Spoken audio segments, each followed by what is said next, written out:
Hello, everybody. Welcome today to Recovery Corner. I am your host, Candace Rose. On today's episode of Recovery Corner, I have invited Jessica Lazo. Jessica works with us at Young People in Recovery as the Los Angeles chapter lead and program coordinator. And I've asked her to the show today so that we can discuss recovery within the Latinx populations. As we aim to be inclusive of all populations at YPR, it's important that we take a closer look at the unique barriers and considerations that present themselves within diverse cultures. So, Jessica, thank you so much for being on the show and welcome. Thank you. Thank you. So excited to be here. I am very excited that you are here and looking forward to digging deeper into this conversation. Before we get started, though, I'd love for our audience to get to know a little bit more about you. So first off, I mentioned that you work for Young People in Recovery, and I'd like to kind of lead. I know you're not a person in recovery yourself, but you are an ally. And I'm curious, what's inspired you to get involved with the recovery movement? Yeah, so thank you for welcoming me. So I grew up near LA for my whole life. So I'm located in La Puente. But when I started doing my undergrad at Cal State LA, I started working with the LA population. And so really quickly, my freshman year, I got introduced to nonprofits. And so I started going into East LA to work with preschools, community members, community centers. And so I kind of really fell in love with working with LA folks because it felt so at home. So I decided to continue my education. I'm currently doing my master's. I'm in my last semester for the master's program in ethnic studies. And so as I was continuing my education, I was like, I really want to just work with folks that I'm really connected to. So I have to give a shout out to Jonathan, who's also a chapter lead in the IE. And he was telling me about YPR and his job. And I was like, that is so cool. You get to work with the community that you love, and you get to pull these events and work with people and become an ally. And so when he told me about an opening, I jumped at it. I was like, please hire me. Please recommend me. I would love to do it. And it's so funny. I was able to speak to Soraya and I got hired. And one of my partner sites, when I found out, was right across the street of where I usually drink my coffee in East LA. I was like, this is meant to be. Like, if I can get my coffee and go to my partner's side, this is amazing. And so I am an allied because just the folks that I've served in LA have been very diverse. I've learned to quickly adapt, and whatever needs come across in LA, I've learned to kind of really find out, do my research, and do my best to serve them. I'm always very grateful. I always say that I am the person that I am now because of my community. They really raised me. They grounded me during times when it got really hard. Like, they were really there for me. And it's little things like the coffee shop where I would drink coffee. They would give me free coffee during my midterm times. And so it's really beautiful to come back to my community and serve them in any way possible. So that's kind of how I got connected to YPR. Well, big shout out to Jonathan Serda. Really happy that he helped you find your way to us because you are such an asset for us. And you mentioned IE. So just for clarity, I had to get clarity around this. I live in Colorado. IE is the Inland Empire in California, which is like multiple counties in California, correct? Yes, it is. Yeah. Awesome. Well, I'm glad. And will you again state what is it that you're studying? Ethnic studies. So studies. I went in my freshman year as a psychology major, and I took my first ethnic studies class, and I was like, just kidding, guys. I'm switching over majors. Yeah, I fell in love with it, just learning the history of it, just the different dimensions that I think I really missed during K through 12. I know now ethnic studies is one of the courses you can take in high school, but it missed me. So I was like, I needed something now as an undergrad. And now I'm a student. Well, it fits perfectly with what we're about to talk about. And I'm so glad that you found your way to Young People in Recovery because you really help shine a lens or see things through a lens that a lot of folks working within the organization aren't familiar with. And I think it's really important that we as an organization get familiar, but also like transfer that knowledge to the folks that we work with and the communities that we serve. So with that said, let's kind of dig into the meat of why we are here. I've got some kind of big questions for you. I wanted to lead with, though, as we dig in, there's a lot of debate around nomenclatures or how different populations identify. Recently, there's been a newer term. Well, it's probably been around a couple of years at least, but I was introduced to the concept of Latinx, so that it's more inclusive and a less gendered way to refer to the folks in these communities. I know there's a little bit of debate around that.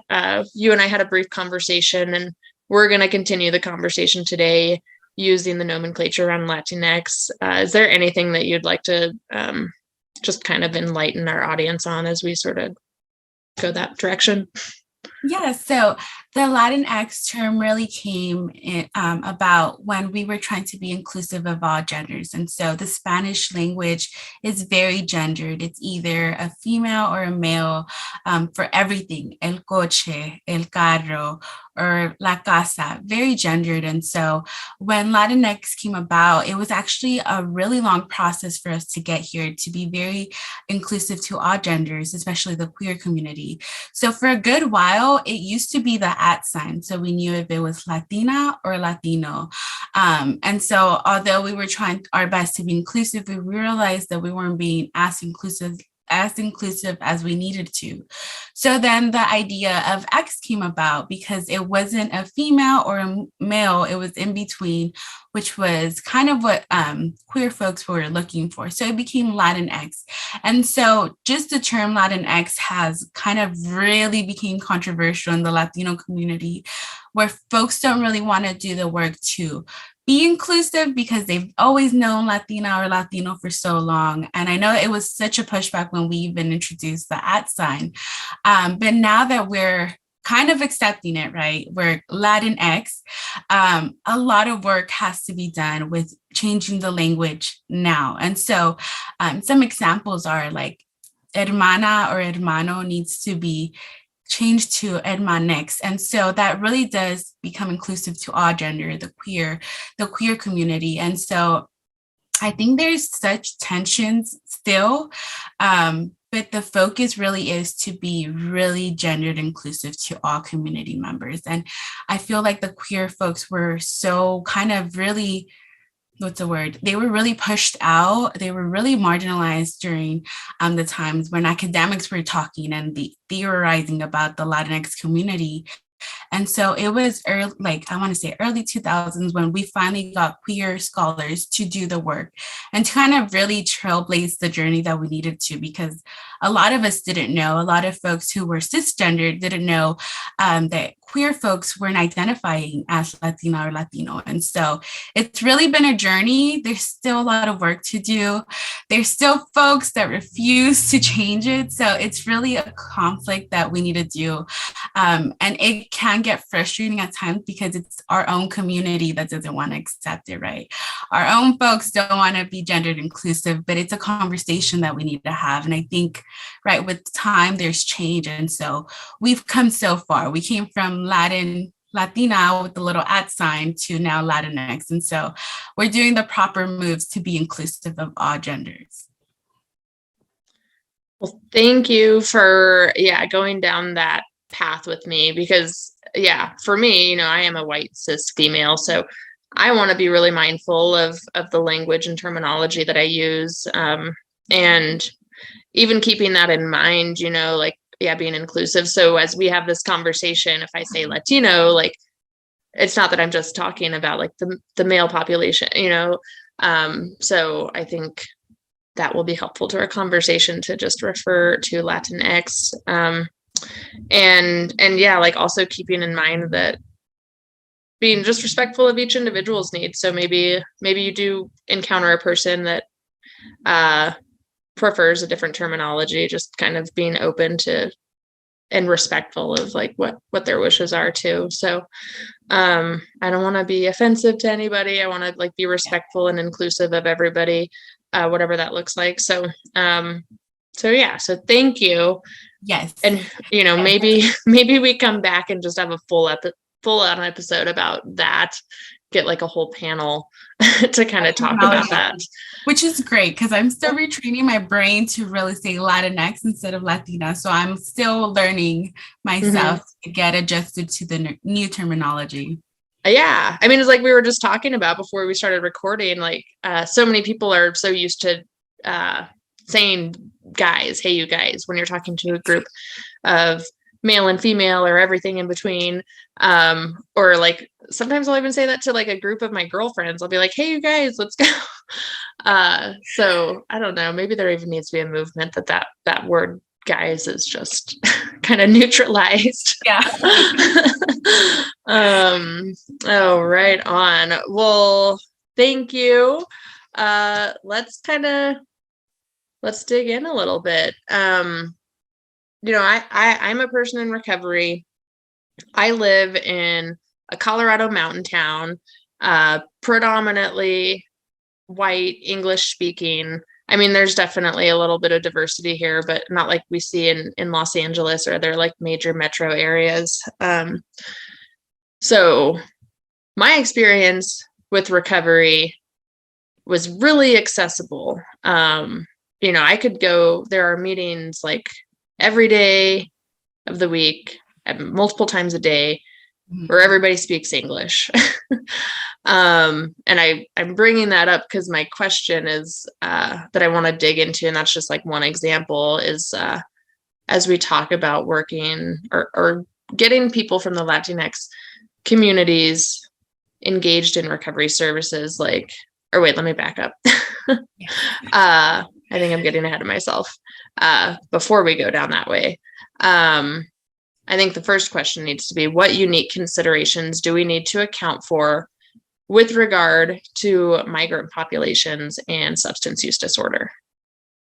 Yeah, so I think language, as we were just talking about, is one of the things that we really need to keep in mind when we're talking about the Latinx community and having resources available. And so a lot of folks are Spanish speaking, folks that come from either Mexico, Central America, Latin America, all those places. When they're migrating over here, their primary language is Spanish.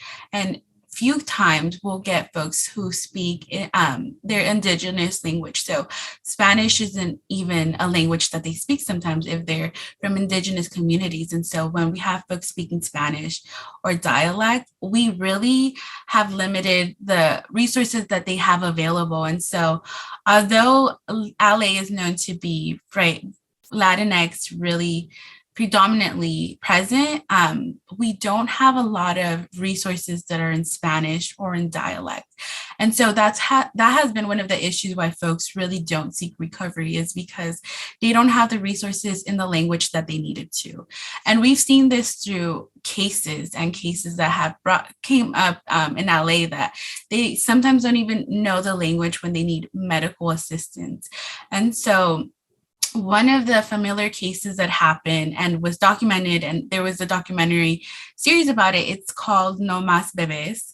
It's called No More Babies. And so this case study was really how a hospital in LA were sterilizing Latina women in their early 20s because they didn't speak the language. And when they were signing off on forms, the forms were in English. And so that case study, when women were finding out that they were sterilized without really being told, when they were forced to sign forms that were in English and not their language, this brought a lot of fear to folks to seek any medical help that wasn't in their language. And so what we've seen was fear of mental health resources, fear to any hospitals, because if they didn't know the language and they didn't know what they were signing off on, like they weren't sure what was happening to them. And so this was and I want to say that this was in the 1990s with No Más Bebés, and how women found out that they were being sterilized. And so word spreads easily in the Latino community. Like if you're talking to your comadres, your friends,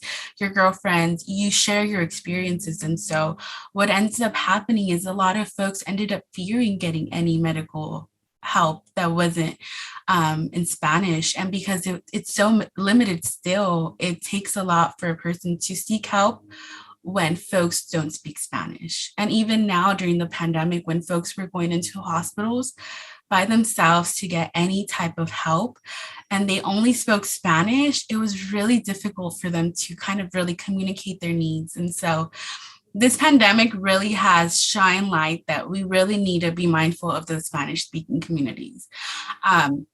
And just sharing personally, my grandmother was in the hospital a few weeks ago. She lives not in LA, but near the California region. And so she went to a small hospital. And because of COVID, no one was allowed to go in with her. And this is an 80-year-old woman who doesn't speak Spanish, alone in a hospital with no staff that speaks Spanish. So you can imagine the communication was really limited. We had to be on the phone with her trying to translate. And then when her phone died, it's like, well, you don't know what to do because she doesn't speak the language. And so I think being able to have anything accessible in Spanish would definitely turn around the numbers of folks seeking help, because it's so small, only a small population gets help if they're able to find the resources in Spanish. And so I think language-wise, language can be a barrier for folks in recovery. Yeah, 100%. A couple things jump out at me about what you just said. I want to make sure, just to like clarify for our audience, like when you refer to women being sterilized, what exactly are you speaking to? Yeah, so this was in the 1990s. There was a legal case that came about. And so women were going to the hospital. I can't remember the hospital, the exact name, but it was here in LA. It's a well-known hospital. In the 1990s, women, when they were giving birth, they were forced to sign documents, but they didn't know what they were signing. And so in those documents, sterilization was one of the questions. And when they signed off on it, their tubes were either cut or tied, but for the most part, most of their tubes were cut off. And so this happened to multiple women. In the 1990s, it became a legal case. And so they took it to court. Unfortunately, the women didn't win because they had signed the forms. Although they didn't understand it, they did sign those forms. But after that, there was a movement to create the documents. And it happens now. Once you go to hospitals, the forms must be Spanish and English for folks who don't speak the language. And so this was kind of like a huge shocker. And it's funny because when I was hearing about this case, I think I was a sophomore, I was so shocked myself because it was so close to the community that I served in Boyle Heights. And I was like, this cannot be. I cannot imagine these women being sterilized without knowing, and how heartbreaking that is, and how it makes you distrust any medical or health system. Yeah, that's an outrage. I mean, yes, tampering with somebody's reproductive organs, like, I mean, thankfully that was a long time ago and there have been changes to prevent that from happening. But I mean, damn well that those nurses or doctors like issuing those forms knew exactly what they were providing, and knowing that those folks couldn't interpret what they were signing. Like, heartbreaking to say the least, but like infuriating. And yeah, completely understandable, like where that lack of trust within our medical system comes from, just knowing that. So I am glad to see that our forms are now available in Spanish. And, something that came to mind while you were talking about that, though, was like, I was in Costa Rica a couple of years ago. And Costa Rica, they're not as, I don't know what the right term is, but they're not as, I don't want to say advanced, because they're advanced. They're far advanced to our country in many ways. but like they're I'll teaching. consider like a third world country. Yeah. Yes. Yeah. Yeah. So, but they are teaching their youth multiple languages. And I think that's like where our country is at a disadvantage. And most like European countries, like why we aren't implementing language, like diverse languages at a young age. Cause I know that we learn more when we're younger. Our brains are like sponges when we're young. So if we're able to learn a second or third or fourth language when we are young, we're more apt to like retain that and be able to utilize it. So I don't know why our country is so far behind on that. Yes. And I think that that's been an issue in the past. So I don't know. Let me see if I can give it away without giving away my age. When I was younger, there was this dual program where you learned English and Spanish.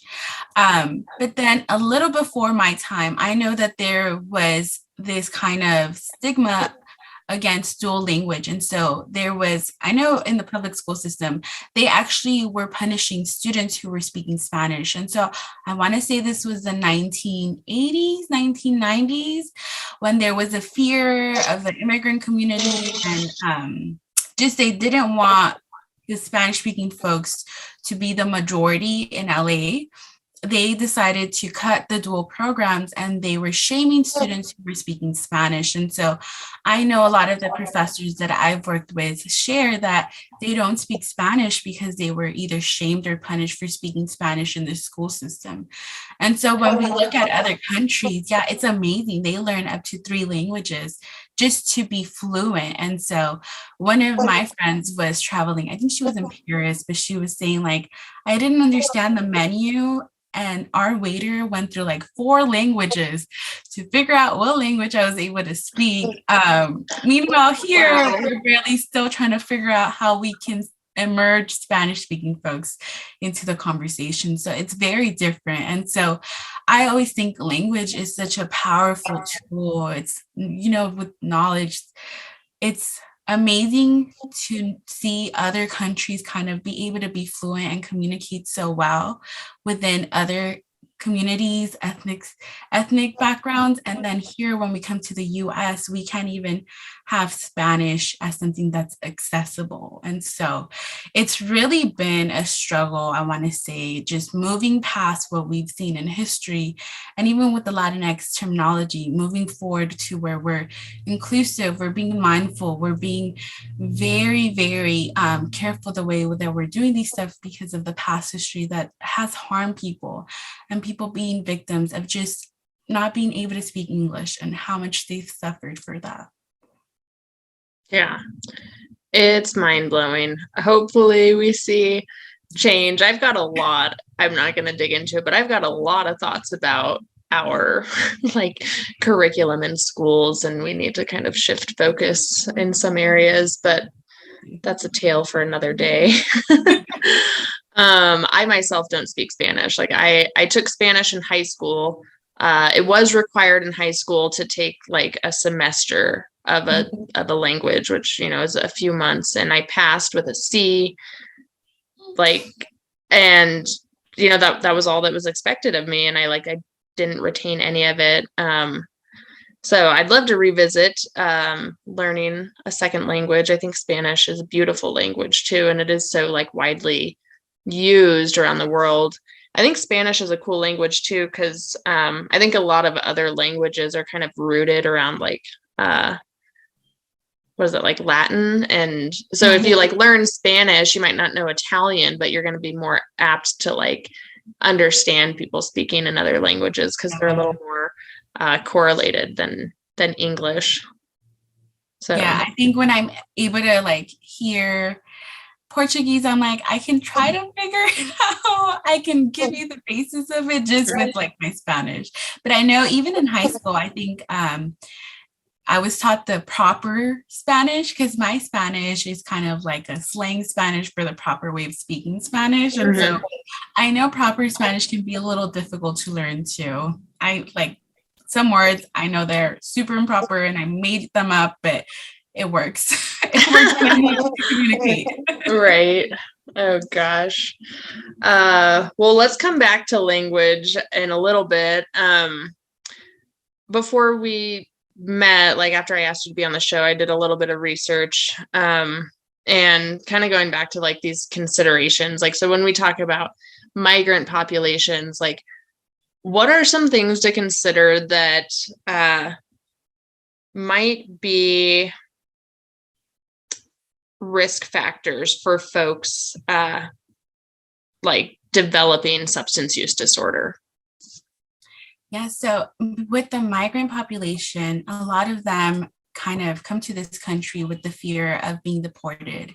And I think one thing to take in mind, one of the questions that always pops up is, why are you migrating? Or was your migration worth it? Which it's been asked and it's been written about. And so when folks are migrating to this country, they're either fleeing violence, they're leaving population, they have nothing accessible in their homelands when they're coming here. And so once they make it to the US and they're able to work, they're able to have some form of accessibility and building up some type of wealth, there is this fear of losing that because they can be deported. And that's one of the biggest fear that a lot of folks that are immigrants that are not documented live through, the fear of being deported or your loved ones being deported. And so when it comes, like when you're looking for resources and they're asking for a lot of information, you kind of get, I've seen it, they folks that are immigrants kind of get a little anxious. They don't know why you're asking for this information or why it's needed. And that's because there's such a fear of deportation. And we see it so often when there's raids. And so I can't remember when it was, but I think it was 2 summers ago, before the pandemic, prior to the pandemic, which feels so long ago. There was this raid that happened. I think it was in Texas, but there was this raid that was happening in Texas, and everybody was kind of witnessing it during their when it was broadcast in the news. And so one of the things that happens with raids is there's family separation.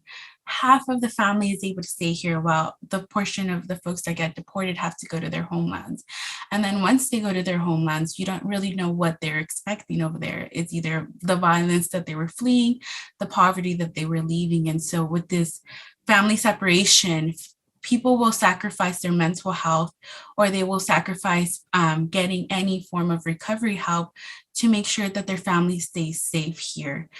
So when folks are fearing deportation, they will do their best to limit the ways that they go out. So many times folks really just go to work and maybe go to church, and that's it. And so one of the things that I've seen in church communities is that's where folks are able to be their most vulnerable. And church is really like a spiritual place that that I think helps you mentally and spiritually, because a lot of folks that come from their home countries have known churches over there, no churches that are a support system over there. And when they migrate here, a lot of folks search for churches as a form of community and networking. And so if those churches have recovery centers or have a recovery program or any type of meetings, folks will go to that because that's kind of the safe place that they feel like they can go and be vulnerable. And then I usually always share my mom's story. My mother migrated here when she was 16, and she migrated here with her sister. And the one thing she always told us was, within that first 2 weeks, the first thing she was looking for was a church, because that was the only thing that reminded her of home. And it was a form of community where she wasn't scared to be vulnerable. And so within that church, it was networking happens in church. So she met women who helped her get a job. She found people who helped her find a car. And so she was in that church her whole life. My mom's whole life, she was at that church, and I was raised in that church. So I still go to that church. It's a Pentecostal church here in LA. And it feels like family. So a lot of folks, when they really need help, church is one of the places to go. So if there's any form of recovery in church, that's amazing. Like if any folks are having meetings at church, that's like a safe place where people go to. That is really good to note. Yeah, because a recovery meeting, like I do my recovery meeting at a hotel, like they are so kind, they donated their space, but that might feel like a very, very unsafe space for somebody. So yeah, like as we kind of really continue to push this recovery movement forward and we're more inclusive, like we got to think outside the box and make sure that we're meeting people where they're at, and providing these services and spaces where they do feel safe to be vulnerable.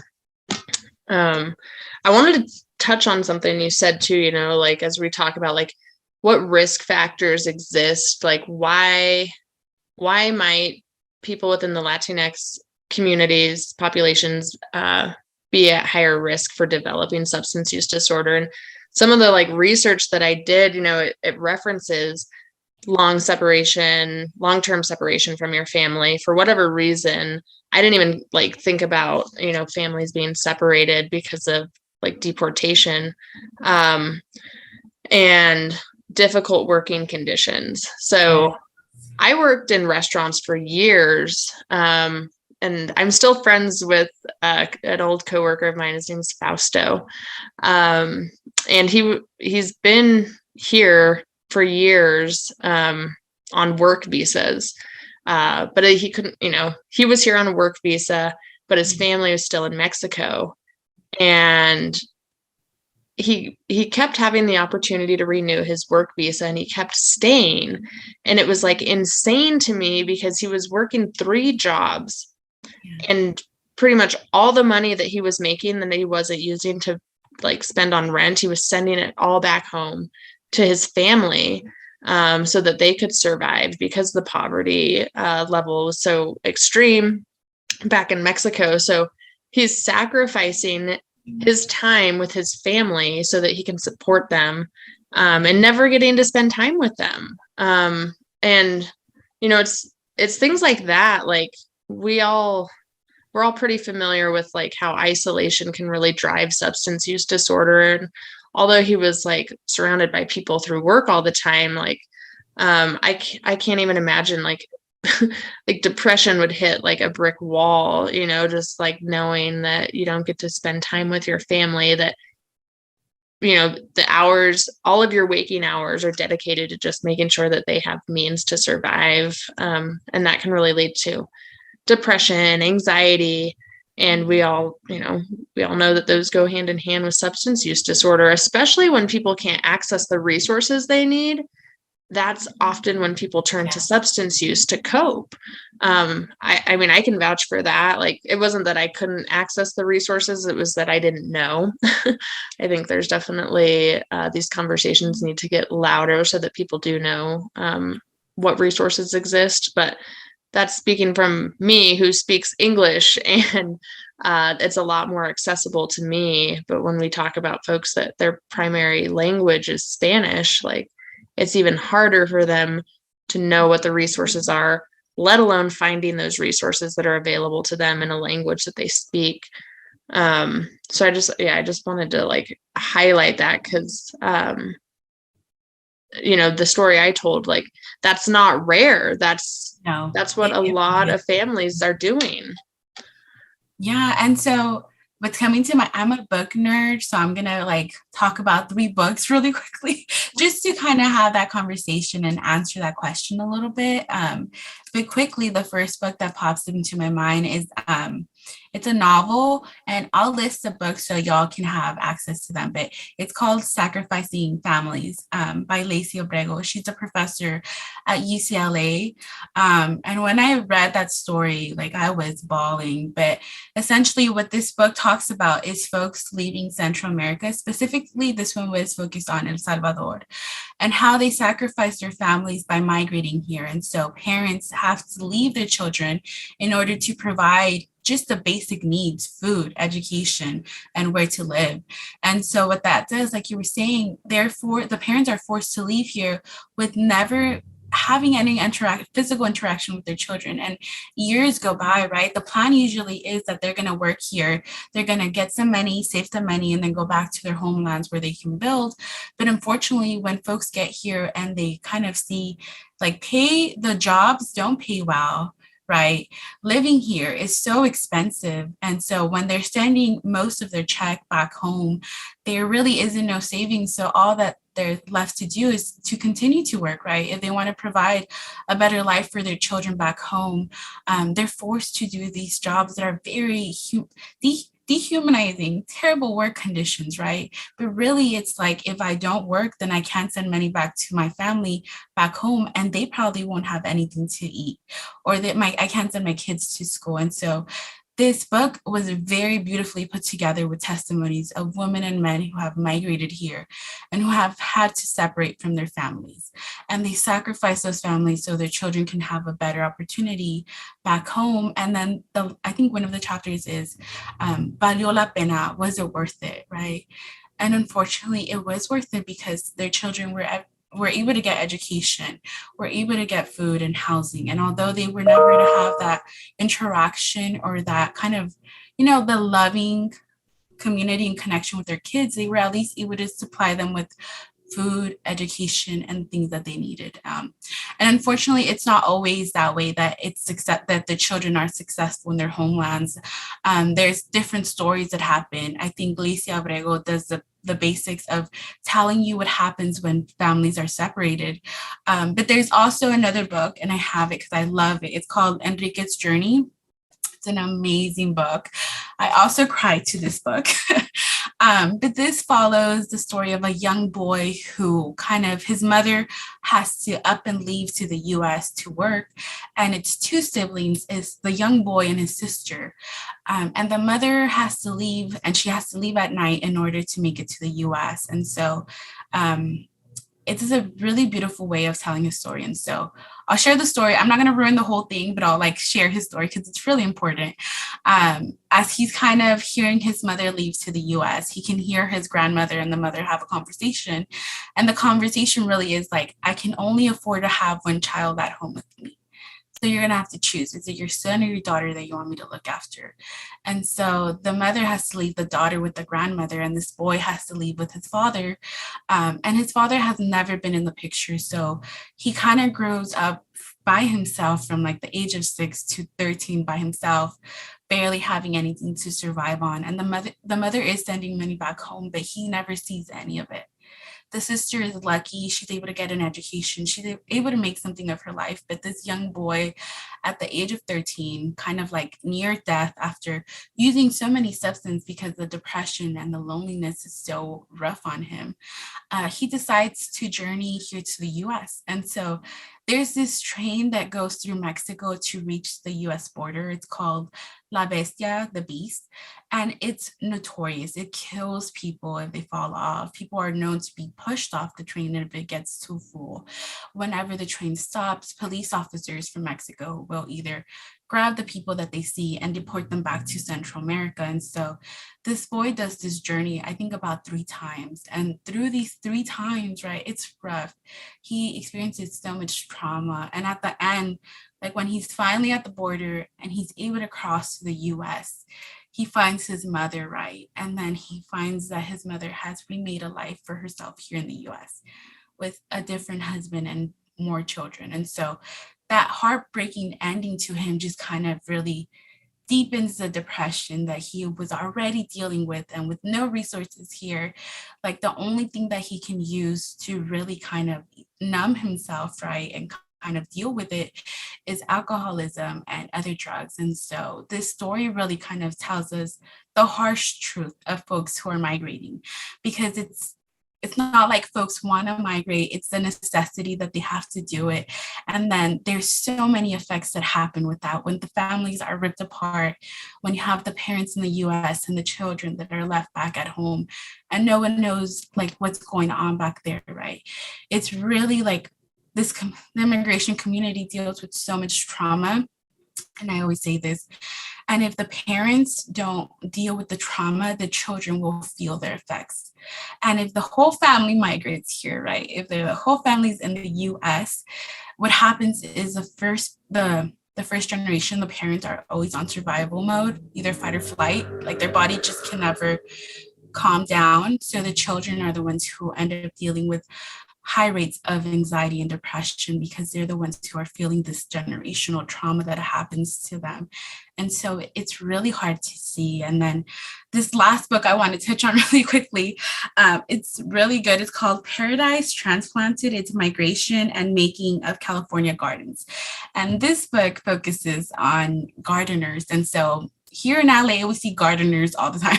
Like we see them when they're going to work in the freeway, and we know that they're heading to work because they have the lawnmower, all the things that they need in their truck. But what this book really does, it highlights the male experience of migration when it's the male that has to leave their family behind and the family stays either in Latin America or Mexico. What happens is the men feel lonely, like you were saying. They work long hours, they have no one here. If they don't build any form of community here, it's a lonely experience. And so a lot of these men, when they were doing the book and they were kind of pulling some interviews in, a lot of the men were saying phrases that were clearly signs of depression, like I'm feeling blue, I'm feeling low. And we hear these terms so much in the Latin community. Estoy aguitado, estoy triste. And so these men were clearly needing some form of mental health, but because they were working long hours, they leave like at 5 a.m. and come back at 7, 8 at night. They were never able to really address those issues. And so this book beautifully talks about how their labor is valued here in LA, but not their mental health. And they suffer from depression. And so they look into different substance abuses in order to cope with it and continue to work, because all they can do really to provide for their family is continue to work those jobs and continue to work those long hours. And that's really all that their mindset is set to do sometimes with the immigration community. And so I know now there have been many counter stories and telling folks, especially the immigration group, like, you need a life here too. Your mental health is important. And there has been programs that have kind of blew up here in East LA, where there's Spanish speaking movements that make sure that we're looking at our mental health. And I think we're going into the right path, but I think we need more of that, because there's so much that happens with our immigration groups, our immigration community, that a lot of folks aren't aware of or they don't know about. And they're so essential. Like, I think immigration community is so essential to our survival, especially in the pandemic. We were able to see that, where folks were still working in the fields, even though there was a global pandemic, but nothing was given to them that were resources of help. Yeah, and I know I said a lot. You did say a lot, but all the books that you mentioned, they sound like great stories, like tearjerker stories, but really like illustrating these experiences so well. There's a lot of people in our country that are like anti-immigration, but to kind of see it or think about it through the lens of a parent, and it's not like they're coming here to like invade our country and take our jobs. And honestly, yeah, the jobs that are accessible to a lot of these migrant workers are not glamorous. They're not high paying. Like, their primary motivation is to make sure that their children survive. Not even necessarily thrive. Like, they don't have the resources in their own country for their families to have a life. And it's like, man, if more US natural born US citizens had the work ethic that these migrant workers had, oh my gosh, we would be done with this whole workforce labor shortage. It's mind blowing to me. Such a big pool of dedicated workers. But yeah, no, I really appreciate you bringing those books into the conversation. I want to make sure that we do include links to those. So if anybody's interested in reading those, they can. I do want to be mindful of time. We don't have a ton of time left, but I do have at least two questions that are kind of big, and one that we could probably answer kind of shortly, but I want to jump into those. Like, we talked a little bit about sort of how Latinx populations might like arrive at substance use disorder, unique from the broad population. But then, and we've even touched on some of the barriers that exist, like language being a primary one, but what other barriers exist within this community for them to like have these issues addressed? I think another big one would be the cultural aspect of it as well. There's such a big stigma when folks try to reach any form of mental health. And so they'll use different terminology to save terms that really clear, direct to depression, but they won't say the word depression because there's such a stigma about talking about depression in the Latinx community, or anxiety, or when you're saying like, I'm looking for mental health issues, and they think there's something wrong with you. So there's such a stigma when it comes to mental health. And I think that's one of the things that we need to talk about in the Latinx community, is moving away from the stigma of looking for mental health, because everybody experiences, especially with all the factors that are going on, right? We're in a country sometimes that doesn't accept us. Racism is some form of trauma, right? Our parents who migrated here experienced trauma, and then we're looking at a generational trauma that either we work at it or we don't, but then we feel the side effects of it. And so a lot of folks have a lot of working to do, but culturally wise, folks will refuse to look for help for those mental health issues. And so depression and anxiety are one of the two big ones in our Latinx community, but they refuse to get help. And so sometimes it's a language barrier, yes, but sometimes it's also culturally. And so we see this a lot. There's memes of it too, when folks are feeling blue, they don't want to get out of bed. And then the mom's like, you need to get out of bed now. And she's like, Mom, I'm depressed. But the parents don't understand what that is, because culturally, depression and anxiety are kind of things that folks who have the luxury of having those things are kind of, if that makes sense, like first generation parents who are immigrants are always in like their hustle mode or their fight or flight. They're always doing something. I've seen this in my household. They are literally always doing something. Like you're either cleaning, you're working, you're doing something at all times, right? But when mental health issue comes into the conversation and parents don't really know how to navigate that, then it becomes a cultural thing. And so I know when I was dealing with my own anxiety, oh my goodness, like I don't think they knew how to navigate that with me. And so I remember going with my mom to the doctors, and I was in high school. So I've suffered from anxiety since I was a child. And I look back now and I had all the symptoms like the knot in the stomach or feeling the butterflies. And finally, I was trying to get help. Sorry, got loud. I was trying to get help, and I went to the doctors with my mom in high school, and the doctor prescribed me medication. He was like, you're going to try a dose of this, and this is going to help with your anxiety. And kid you not, the following day, my mom was like, we're going to flush this down the toilet. You don't need that. We're going to pray for you. And I was like, no, Mom. I was like, I'm pretty sure I'm going to need the medication. But they just didn't know. Right. They just didn't know how to navigate that. And my mom went through cancer, and so she experienced anxiety later on in her life. And I know and my mom's anxiety got severe where she wasn't sleeping and she couldn't just function. And so it was really heartbreaking seeing my mom go through anxiety. And so her doctor recommended her to take medication. And then we were driving somewhere, and we were having a conversation. And I always remember these words like, I'm really sorry I didn't understand what you were going through. I get it now, when she was facing anxiety. And I think anxiety took a really big toll on my mom when she was going through her cancer treatment, when she was going through cancer and she was going through chemotherapy. I think her experience in it made her realize, like, yes, medication is one way to go. And yes, therapy is one way to go too. And unfortunately, my mom passed away 2 years ago. Yeah. I'm so sorry. It's okay. I'm learning to grieve with it. I'm learning to reach out for help.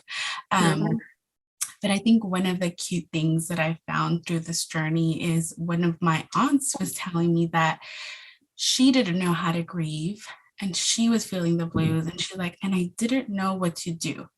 And she was sharing with me, she's like, and so I went to the doctors and I was like, if you need to give me medication, I will take it. And so at least and now she goes to therapy. And so she whenever we call and we're talking on the phone, she'll tell me like, my therapist told me this about grieving this time. But I think for my family, they've learned mental health issues are really important to tackle and to work at. And stigma or not, these conversations need to happen because folks are suffering. Folks have depression, folks have anxiety. And if we're not doing our best to kind of identify these things, then people are living with these symptoms, these kind of what attacks you, depression, anxiety, and then there's kind of no way of fixing it because no one wants to talk about it. So I do think that we need to do a better job at having this conversation around the stigma that's happening in the Latinx community. Yeah. I just want to mention, I really appreciate the Dia de los Muertos celebration. I don't know as much of it as I should, but one year a local art center hosted like an exhibit around Dia de los Muertos, and our YPR chapter, we entered what are they called? Not a shrine, or is a shrine the right word to use? An altar. Yeah, it's an altar. Yes. See, forgive me. But we entered an altar, and I know that they're typically just for one person, but we wanted to recognize, give the community a chance to pay respect to folks that they've lost as a result of substance use disorder. It was a really beautiful event because there were a lot of different altars there, honoring different people. But what I learned about it is, here and in other cultures, but here in our country and in other countries, we really fear death. And it is sad. And I really appreciate how the Mexican culture kind of puts a different spin on it, because it is, it is part of the agreement when we enter into life is that we are all going to eventually die. So rather than grieving the loss, it's like we're celebrating the presence that those people brought while they were here. And I don't know, I really appreciate that take on it. Not to minimize the loss of your mom. But even me, losing people that are close to me, it's I try to appreciate the fact that I had people in my life that were so hard to let go of, because not everybody has those meaningful connections, whether it's friends or family. So I think even though we miss them when they're gone, we were so fortunate to have had them in our life for the time that we did have them. And it's actually pretty funny. I usually would never celebrate Dia de los Muertos, just because we only had a few people in our family that we were going to honor. So we were really not too big on Dia de los Muertos. But last year at one of my partner's sides, I decided, I was like, you know what? Let's do an altar. And I was like, I'm a beginner at it, but we will make this cute. We're going to make it work. And I really just invited everybody to bring pictures of their loved ones. And I have the pictures saved because I think it's really beautiful, because although the altar didn't look the greatest, right? And that was on my end. When we got together and we were doing the paper flowers, and we were sharing the pictures of our loved ones with each other, it was such a beautiful moment to kind of be a part of. And so I know I lost my mother, and I know a lot of folks who were there had lost loved ones, but hearing the funny stories, celebrating the life that they had, was really a beautiful experience to be a part of. And so I told them this year, I'm going to get better at it, and we're going to do it with nicer paper cutouts, because I was still learning, but I do appreciate them being vulnerable when I was at Mhm. my vulnerabilist. Yeah. Yeah. I mean, it's hard. Yeah, it's hard losing people, the people that we love the most. Yeah, I'm familiar with loss, and I know the challenge it presents. And again, like I don't want to minimize it, but mindset can help us heal. If we can um, still honor the fact that we miss them, but remember why we miss them so much. Yeah. Um, but that's another rabbit hole. So, yeah, so we talked about barriers. I just want to kind of like summarize this a little bit because it was sprinkled throughout. We talked about language being a barrier. You touched on culture and some of the stigma. Like there is stigma with substance use disorder, but then there's like this extra layer of stigma when we talk about the Latinx population. And then even if people are able to get beyond that stigma, then again, there's those work demands. People are working through the week during office hours and don't have access to services if those services even exist in the language that they need them in. So it's just like wall after wall after wall after wall. And then if we're talking about say men that are here to earn money to send back to their families, their jobs aren't paying well enough for them to save any money, let alone healthcare isn't cheap, which is beyond me. So either they don't have the money to afford it, or they don't have insurance, they're not eligible for insurance. There's just like a laundry list of barriers that this population is faced with. And something came up here. I was kind of working with a community partner in Durango that's like an immigrant resource center. I wasn't working with them. I was hoping to work with them, and currently still trying to like strengthen that partnership. But the person that I spoke to enlightened me on some of the issues going back to like people's fear of deportation. If people are here on like legal work visas, like if they get in trouble for DUI or some other like alcohol or drug related offense, like that can completely jeopardize their status and they can get, deported out of the country. And then I'm not even sure what that looks like if they wanted to try to return. Like, would they be eligible to get work visas in the future? Or is that just like one and done? Like you're out. It's a one and done. You would be out completely. Wow. So yeah, there's this fear where, even though they're like not in trouble, it's like just trying to stay under the radar. Like they don't want to acknowledge their substance use disorder, bring attention to it, because then that puts them on radar to watch out for in case they end up getting in some legal trouble as a result of their substance use. And that was like a really big eye-opening conversation because I never even like thought about that, let alone the people that are here undocumented and just trying to like help their families survive. Like they definitely don't want to be put into some sort of system, whether it's like a system that's trying to help them or not. There's definitely a lot of fear and distrust there.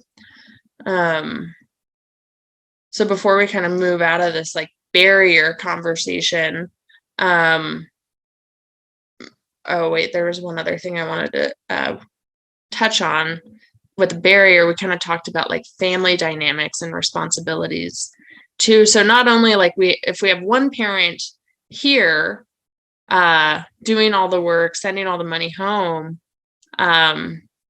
then there's either another parent that's like left as a single parent back home in their country, or sometimes like the whole family is here, but you still have that dynamic of one parent working all the time and being inaccessible. So it's like, what happens to that other parent? Like they're not, that still sort of leads to anxiety and depression and loneliness and isolation. How do you see that kind of playing into either development of substance use disorder or barrier as a barrier to like accessing the care they need? Yeah, so I think one of the things when it comes to parent roles or gendered assigned roles that happens in families is that you're kind of very, at least for the talking about the mother side of it, right? Mothers tend to be very self-sacrificing. So they will do everything to take care of the household.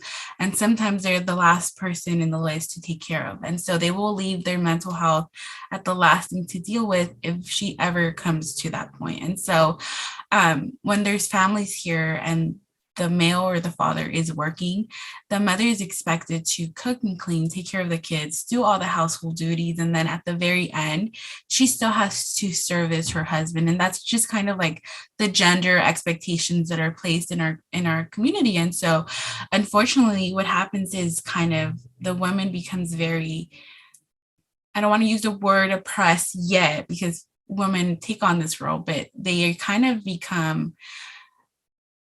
I'm trying to think of the right word and I'm blanking on the right word, right? But I do that all the time. Yeah. Words escape me.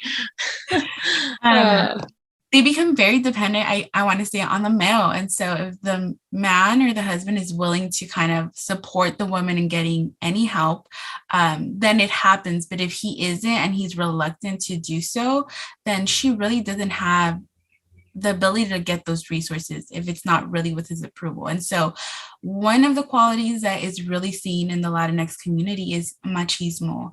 And so the male kind of persona that kind of whatever he demands, the woman must do and must obey and must follow, right? And we're really pushing back on the machismo that's in our community by saying no. That sounds like a translation for like toxic masculinity. Well, and toxic masculinity. Yes, it's very similar. Same. Yes. And we see that especially with families that have migrated here and they're very traditional. They're very cultural and traditional. And so another book that talks about this in a really very illustrated form, it's Sandra Cisneros, The House on Mango Street. And there's like yes, I love that book, a really short, like little tiny part where she talks about a woman in the window. And so this woman in the window is known to never leave her apartment because her husband's at work and she's not allowed to leave. And so she's known to just sit at the window and look down at the neighborhood without ever being able to be a part of it.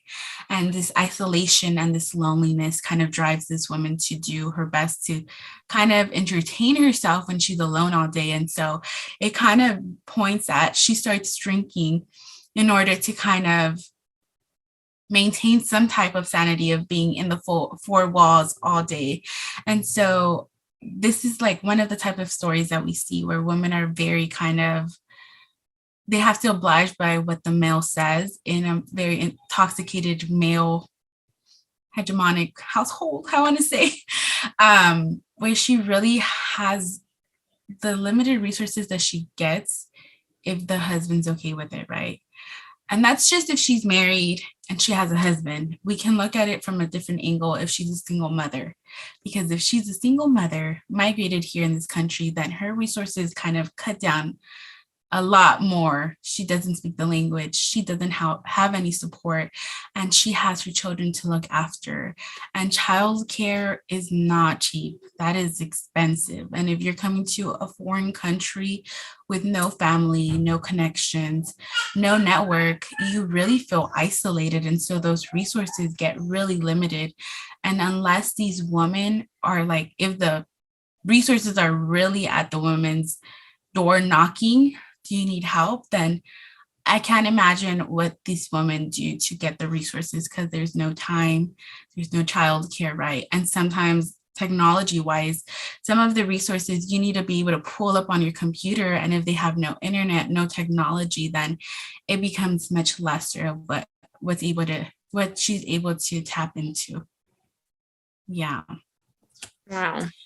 I need to revisit that book. You said the name and I'm like trying to remember, but I do remember reading that book. I almost think it was in like elementary or middle school.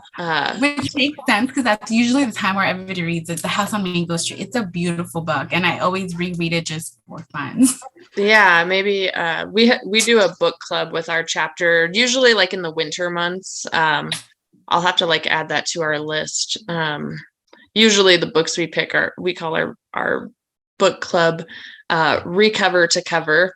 And we try to do books that are like oriented around recovery. But that might be a cool book to incorporate, even though maybe it's not like super centric on substance use disorder, like still kind of like shining a light on this experience within the population and how that happens. But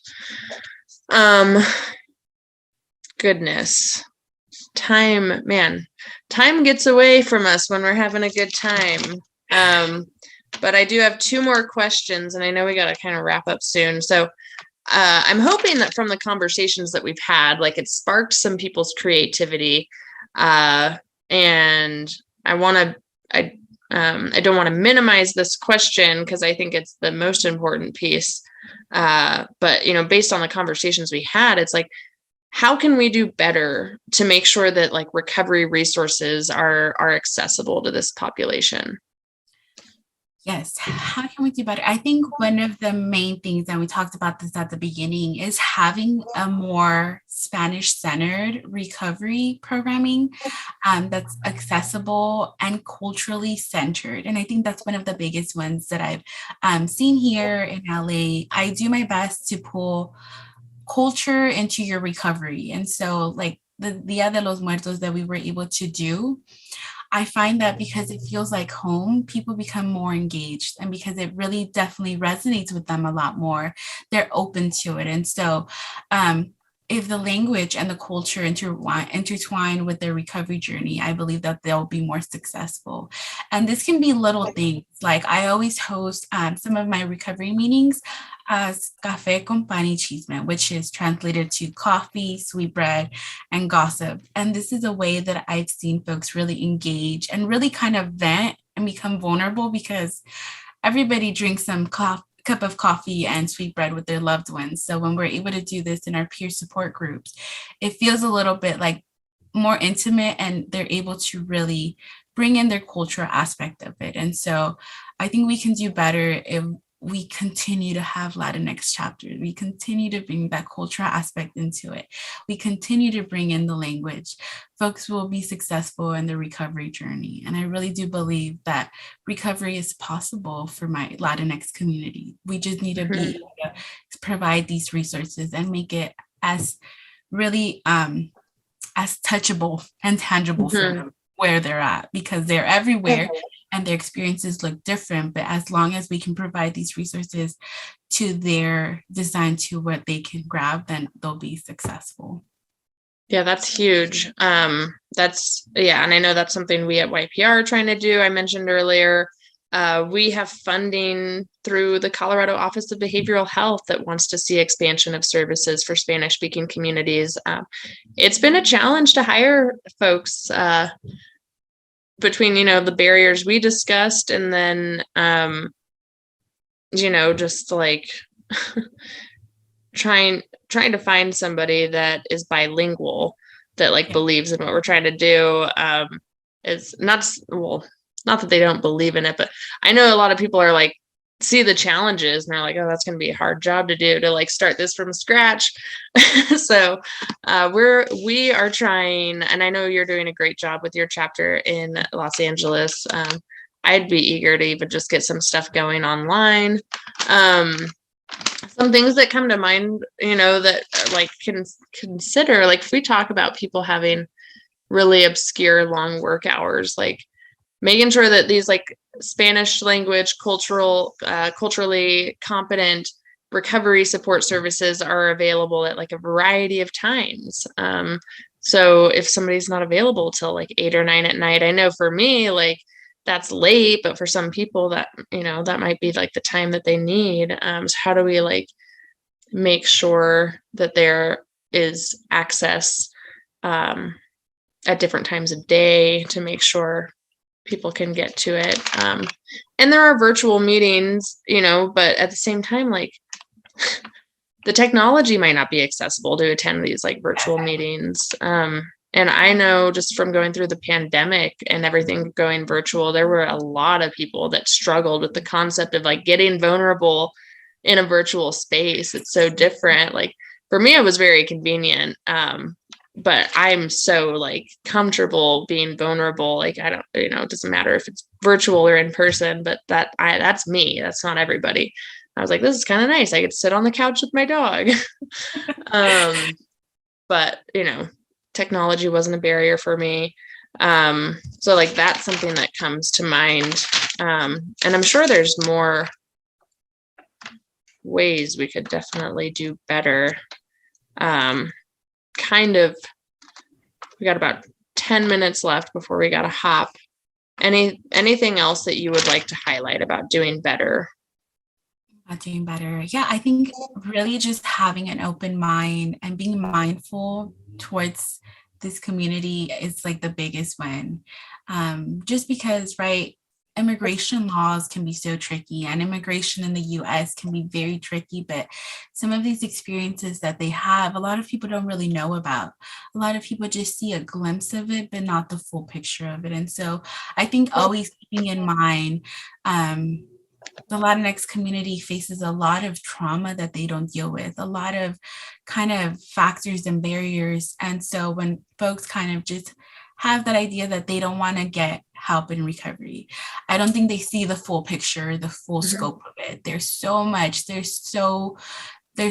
going on that there's a reason why they're not looking for help. And I think as we continue, right, to fight for it being accessible, we also have to keep in mind that there's a lot of barriers that they face. And the reason why they're not getting the support that they need is because something's going on. It's not that they just don't want to do it. It's because something's going on that we don't know about. They might not want to share about, right? But they still need that support. And so being mindful is like the biggest one for me. Right. Yeah.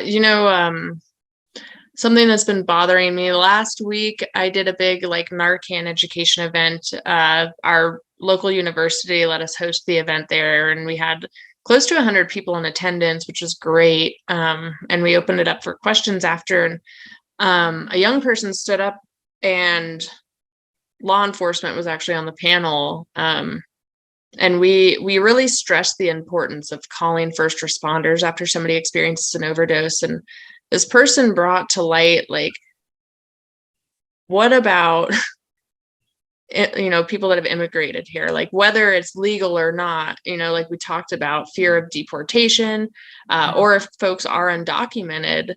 And, the law enforcement, they answered, I think, authentically, and like, their goal is to keep people alive, and they don't want to report to other agencies. They're not going to like do anything in the moment is what they said, but that's what they say. And even if that's them, it's kind of discretionary up to the officer that reports. And I don't even know how to answer this because I know we got to go soon, but that was, kind of crazy to me, because it is like, we're talking about life or death, but really like quality of life is something to consider too. Like if these folks are afraid of, whether they're going back to violence or just like poverty,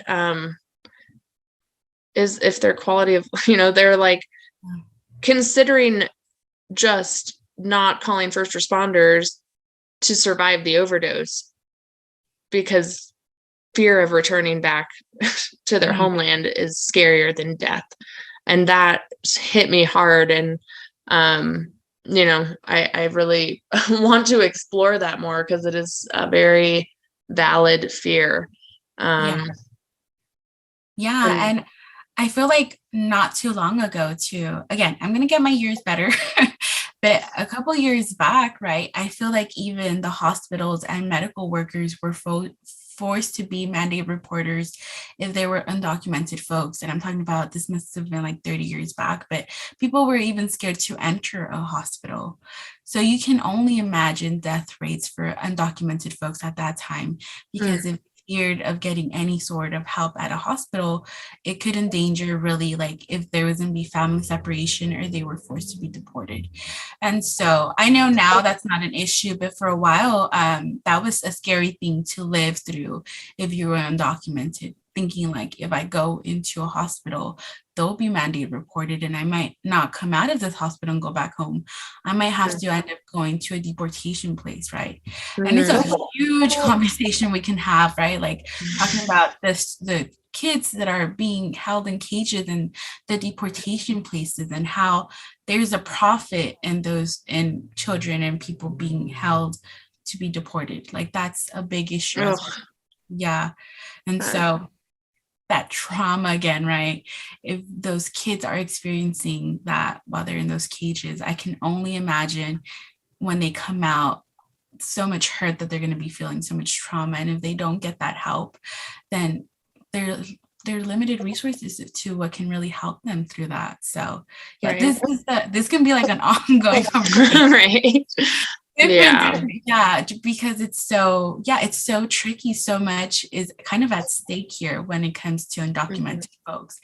And I know there's a movement of being undocumented and unafraid, right? That the younger youth are coming out and saying, we're no longer afraid. We're going to live our life and we're going to try to thrive. But the older folks that are still afraid living like that, it's heartbreaking. Yeah. And so, one last poem. Yosimar Reyes is an amazing poet.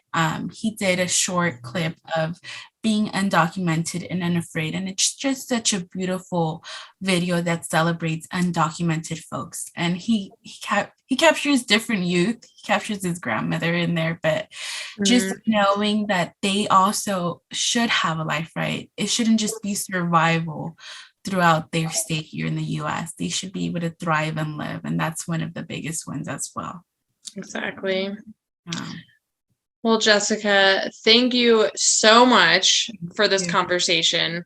I have one last question for you. And it's kind of Recovery Corner tradition, but I just want to ask, what does recovery mean to you? Yeah, I think recovery, there's no one true way, but as long as you're not putting yourself at harm, you're able to hold some type of sobriety. I think that's what recovery is to me. I think that there's no one shoe fits all. So recovery, as long as you're not harming yourself, I think is recovery for me.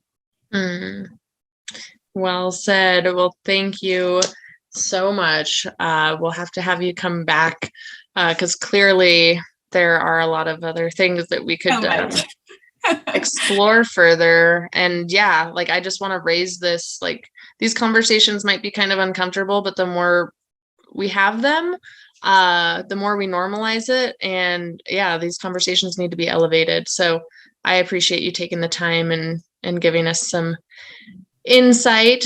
So yeah, I hope you all enjoyed the show today. Come back and see us. We've got new episodes available to stream every other Wednesday as early as 5 a.m. Eastern time. So yeah, once again, I am your host, Candace Rose. And as always, here at YPR, we do recover and we are in your corner. Thanks for listening.